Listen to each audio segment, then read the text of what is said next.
Hi, this is Amit Mohile, Deputy Editor for Hindu BusinessLine, and I'm Santhosh, Iyer, MD of Mercedes India. Thanks for joining us. Thank you for talking to us. I think today is an important day. It's the launch of V-Class, the LW with the long wheelbase version, and we've seen that this market has really been up right from the entry level where you're seeing the Kias and some of the MGs and and right up to where you are even Lexus at the top. So how do you see this space growing, and what's your take on it? So firstly, India is a family-oriented market. People love to travel on weekends with families. Families also mean pets. They want to travel with them as well. Plus on the weekday as well, a lot of them have commutes. For example, in Mumbai, people like to go to Daman or Chennai to, I would say, Hyderabad as such. So they need larger cars. India is an MPV van kind of a market, you can see. And today, our customers had an option to only go for premium segment vehicles as such. And there was always a latent need. They used to ask us, when are you getting the vans to India? But for us, it was important we get the right van to India. Firstly, we need to have all the powertrains, petrol and diesel. Secondly, it has to be extra long because of the luggage space. People want more and more from the car. Third, we had to have aromatic suspensions. The road quality is not the same across India still, in cities, in some of the urban centers. So you need comfort. Plus, we need to spec it up with the latest, audio systems, luxury massage seats, ventilated seats. And to top it all, it has to be safe. And we need an AMG line because people like to look at vans more as passenger cars and not at vans. So we ticked all the boxes. But the one big thing was the pricing as well. Consumers would love to have this car around 1.5 odd crores. And this car would ideally come at 2 crores to India. So we then said, why don't we localize the van? And so today we are announcing and we have decided that we'll localize the van in India and the price point of this van will be 1.4 crores. So that now ticks all the boxes for the customer. It's a growing segment, as you said. Close to 2,000 odd vans being sold, more than 1 crore to 3 crores, 2.5 crore bracket. And the V-Class perfectly fits in there. The best in class, you can say, when you talk about features and equipments on many counts. So definitely it's a great value proposition for the customer. And good to know that. And what is the percentage of localization? So we will do, these in the start, it would be a bit lower as we always introduce a project and ramp up. We try to find more and more local suppliers, but that's what we have done for all car lines. Again, significant is we are localizing more top-end cars. So last month, we announced the localization of the GLS Maybach. That was the first car outside of US to be made in India. Now it's the V-Class. So again, a car in the top-end segment. So I think clearly we are committed to grow the market and expand this segment and take care of this car. Would be an additional car in most of the Mercedes-Benz customers' garage. And your TV segment, the top end segment for you has been really been growing.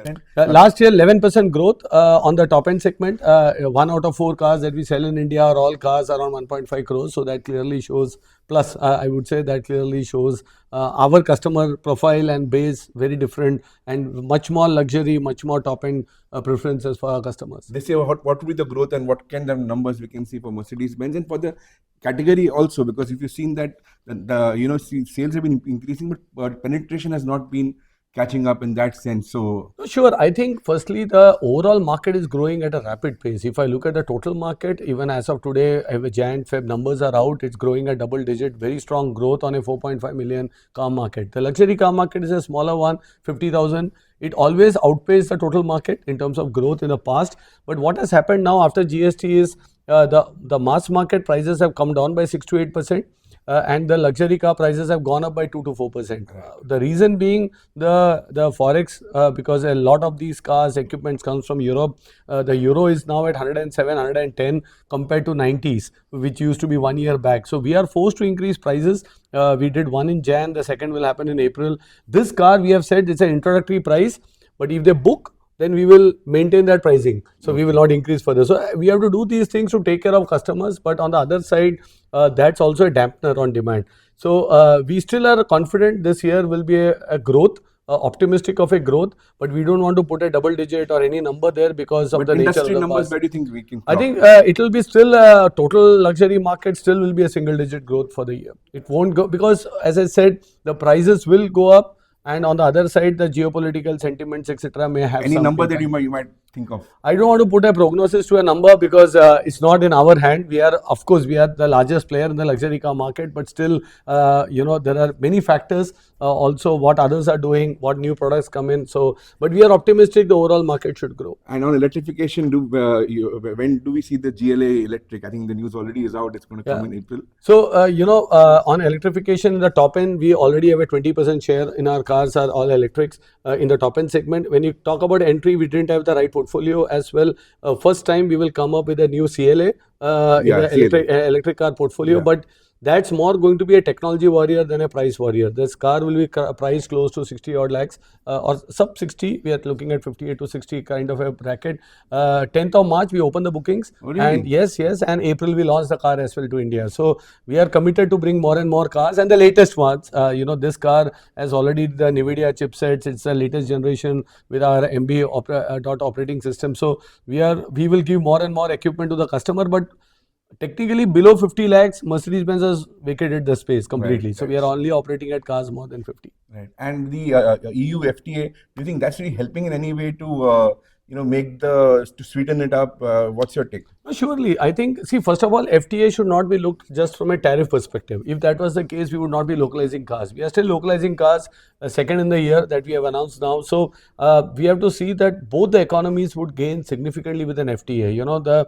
There's a lot of movement of goods and services. Indian economy is quite big. Also to export to a large developed economy like Europe, you get more forex in. So over the midterm, we can see positive effects. The aspiration to go from a 4 trillion economy to a 10 trillion can only happen when you are exporting goods and services. So I think that's a step in the right direction. And when the per capita GDP increases, let's say India goes to a 8 trillion economy and our population is not increasing, the per capita GDP should increase. Better demand for goods and services in India. But from a cost perspective, what kind of benefit? Say, would it be the 10%, 5%, 3%? What could be the benefit in the medium to long term for companies who are looking to localize in India or also bring CBUs from both perspectives? So from a clear tariff perspective, firstly, if you see what is available information, because there is no clear fine print, the first level of tariff reduction is to 35%. We are already producing cars at 16%. Right. So technically there is, in 2032, if let's say that the FTA comes in 28, 5-year runway, there is a glide path to go to 10%. But at 2032, there may be a 4-5%, but look at the exchange rate and the price increases. I think technically the FTA won't bring pricing advantages, maybe for a couple of CBUs here and there, but for locally produced cars, there will be no advantage from a pricing perspective. Finally, the geopolitical situation has been such that we are seeing a lot of instability happening. Do you really see some of the products that are coming in from via the sea, where delays in shipments to arise? What is your take? Right now, this entire issue started on the weekend, so too early to comment, I would say. But in the long run, we have to wait and watch. We still have good buffer stocks, etc. So in the short run, we don't see an issue. Long run, we have to wait and watch. Right. I wish you all the best, sir, for your launch. Thank you. Thanks a lot. Thanks. Thanks for the opportunity to connect with you. Thank you very much. Thank you.